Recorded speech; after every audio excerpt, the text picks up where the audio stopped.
So students, now we are going to start major decisions by elected leaders. But I hope you remember which are the 4 points, the 4 important points of democracy. We are going to do the first point, that is the point of elected. So we are going to do the third point first. Okay, the 4 points are forms of government, rulers, elected and people. So we are going to do elected. Now we are going to see a case of elected. Now here I have a case study of Pakistan, and in the year 1999 General Pervez Musharraf, he led a military coup. So after leading the military coup, he had all the powers. Now what is military coup? Military coup is basically he, along with his other friend military personals, they overtook all the powers from the parliament and they became the supremo. So that is the military coup. So they became supreme in all. They held all the powers, and after leading the military coup, General Pervez Musharraf, he passed a legal framework order. He passed a legal framework order, and by passing this legal framework order, he became a proclaimed president. Proclaimed president means announcing himself to be the president. So he became a proclaimed president in the year 2002. Now what happened if you announce yourself to be the president? Now just imagine if today I announce myself to be the president of India. So what is going to happen? I am going to have a lot of powers in my hand. In the same way, when General Pervez Musharraf proclaimed himself to be the president of Pakistan, his powers as a presidential powers increased tremendously.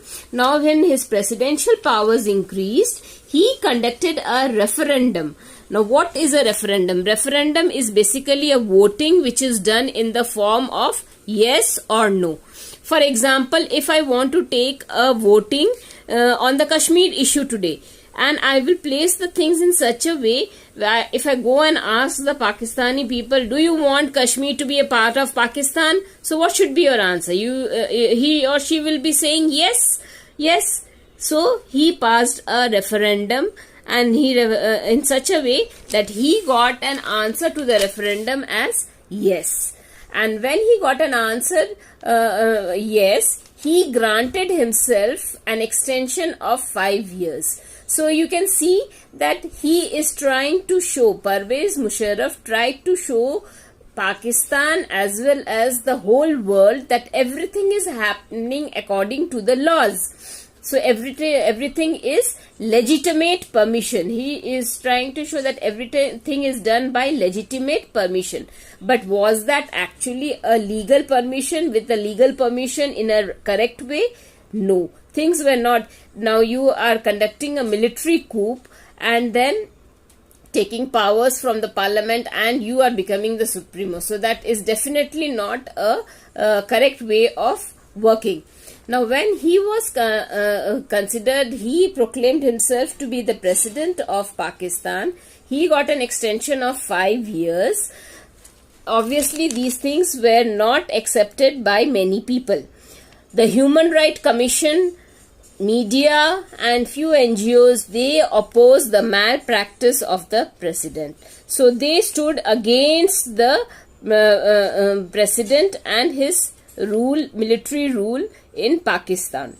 Now we will see that who is Pervez Musharraf. Is Pervez Musharraf a elected person? We have seen in the definition of democracy that it should be, rulers should be elected by the people. We have seen that what is democracy? Democracy is a form of government. I'll just show you the definition of democracy. Democracy is a form of government in which the rulers are elected by the people. So is Pervez Musharraf a ruler who is elected by the people? No. The answer is no. He is a non-elected person.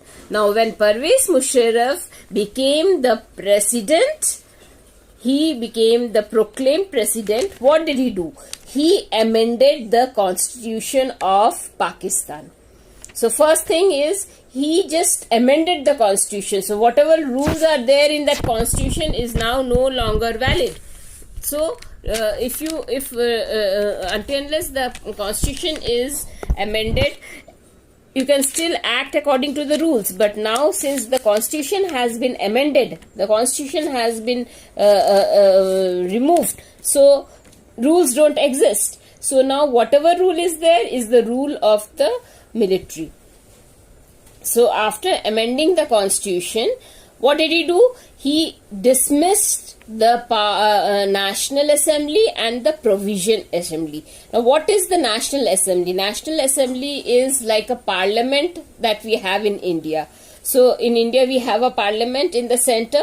In the same way, the center parliament of Pakistan is the National Assembly. So, he dismissed the National Assembly. And then he dismissed the Provincial Assembly also. The provincial assemblies are the just like the state assemblies that we have in India, the state governments that we have in India. In the same way, the states of Pakistan, they were called as the provinces. So provincial assemblies which were present over there, he dismissed both the National Assembly and the provincial assembly. So no one, not from the main parliament and nobody from the state parliament can now go against him.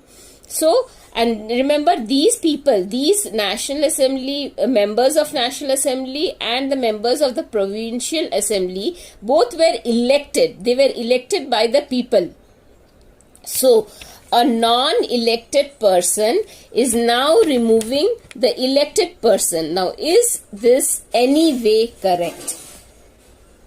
Do you have an answer to this? No, this is not correct. This does not stand in the rule of democracy. So, after doing this, so what are the things that he did? We're just going to recapitulate it once again.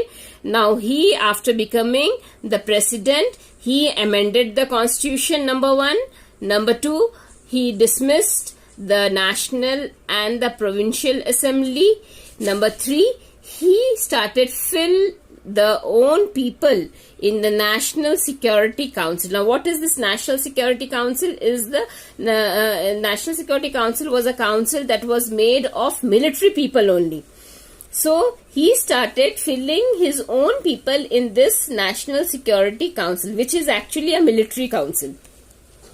So, and he made a rule that National Security Council, this NSC, National Security Council, will going to supervise the civilian cabinet. So now that means from each and every place, the military is going to be a supreme leader.